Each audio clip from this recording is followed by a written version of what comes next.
All right, welcome to The Explainer. We're all about breaking down big ideas, and today we are tackling a monster of a book, one that completely flipped the script on how millions of people think about money. We're talking about Robert Kiyosaki's Rich Dad, Poor Dad.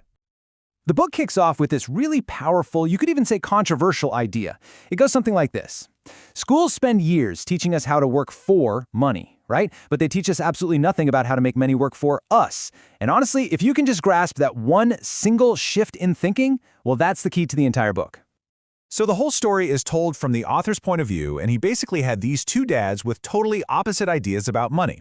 You had his actual father, a super educated guy with a PhD who, ironically, struggled with bills his entire life.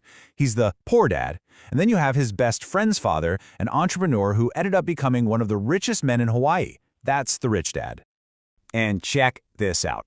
This one simple difference in their advice just perfectly sums up their two worlds. Poor Dad was all about the traditional path, get a secure job, climb that corporate ladder. But Rich Dad's advice, totally different. He said, learn how to own the ladder itself. It's pretty profound, right? One taught him how to earn a paycheck, the other taught him how to create them. And it wasn't just big advice, it was in the small things too. Like, look at this tiny shift in language. Poor Dad would always say, I can't afford it. And that's it. It's a statement. It's a dead end. It just shuts your brain down. But Rich Dad insisted on asking, how can I afford it? See the difference? That's a question. It forces your brain to start working, to look for solutions, to see what's possible. It's really the difference between a closed mind and an open one. Okay, so this whole difference in mindset, it all leads to what is maybe the single most important lesson in the entire book. And it's this: you absolutely have to know the difference between an asset and a liability. And don't worry, forget all that complex accounting jargon. The definition Kiyosaki gives is brutally simple, but it is the absolute foundation of building wealth. It really is this simple. An asset is anything that puts money in your pocket. That's it. It generates income for you, even when you're not actively working. So think about things like rental properties, stocks that pay out dividends, or maybe a business that pretty much runs on its own. It's like having your own little money-making machine. And on the flip side, a liability is anything that takes money out of your pocket. Super simple. This is your car payment, your credit card debt, and yeah, this is the controversial one, even the house you live in. Why? Because you've got a mortgage, taxes, maintenance. It's constantly costing you money. Getting this one simple distinction right, that's the absolute bedrock of financial literacy. So the really crucial thing here is to understand how cash actually flows. For the poor, it's a straight line. Money comes in from a job, and it flows right back out to cover basic expenses like rent, food, and taxes. There's just nothing left over to invest or build any kind of wealth.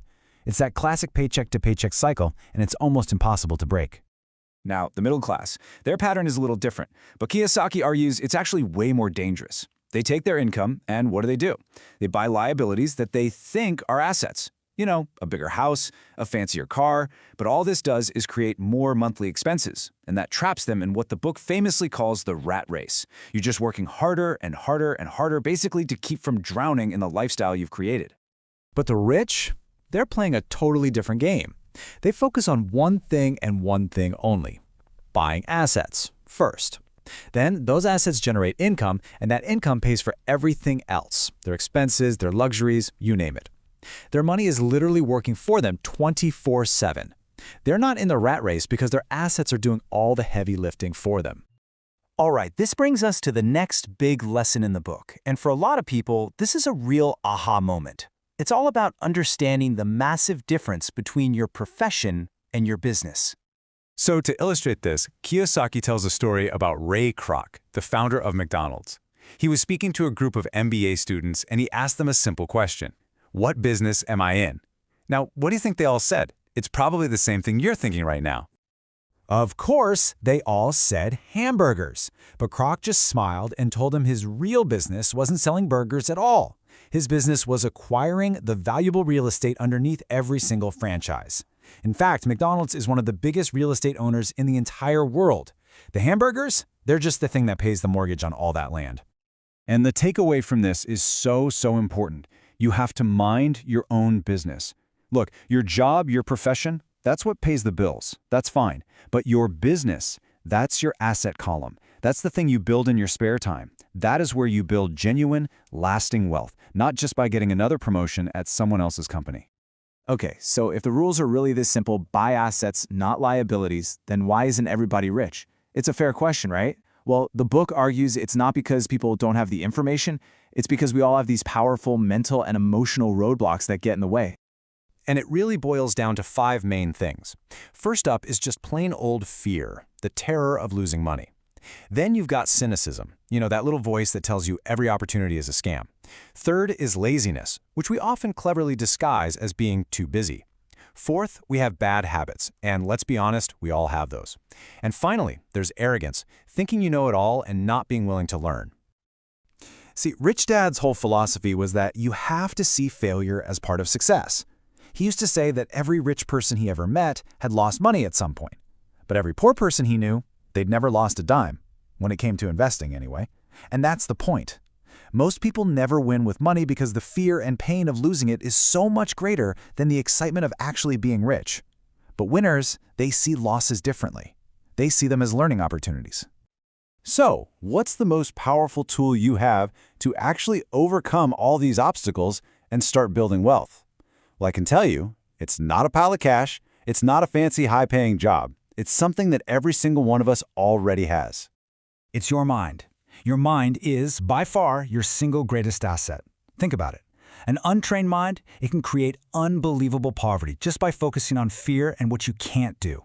But a mind that's trained to see opportunities, to solve problems, to never stop learning, that mind can create immense wealth, sometimes from absolutely nothing.